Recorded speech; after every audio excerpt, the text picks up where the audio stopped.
ஆண்டவரே, இந்த நெருக்கத்திலிருந்து எங்களை விசாலமான இடத்துல வைப்பேன்னு வாக்கு கொடுத்திருக்கிறீங்க.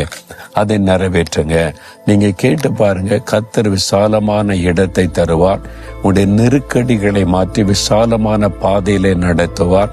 உங்களுடைய குடும்பத்துக்குள்ள, பிசினஸ்ல, வேலையில, ஊழியத்தில் இருக்கிற எல்லா நெருக்கடிகளும் மாறி ஒரு சந்தோஷமா நீங்க நடைபோடும்படியான ஒரு ஆசீர்வாதத்தை கர்த்தர் தருவார். விசுவாசிக்கிறீங்களா?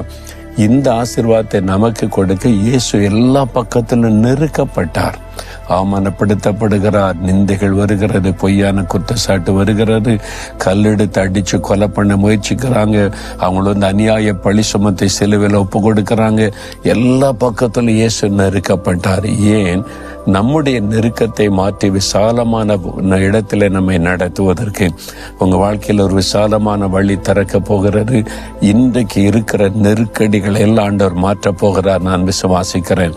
விசுவாசத்தோடு ஜெபம் பண்ணுங்க. இயேசுவே, இந்த நெருக்கடியிலிருந்து என்னை விடுதலையாக்கி விசாலமான இடத்தில் என்னை வைக்க போகிறீர். விசாலமான வழிகளை திறக்க போகிறீர்.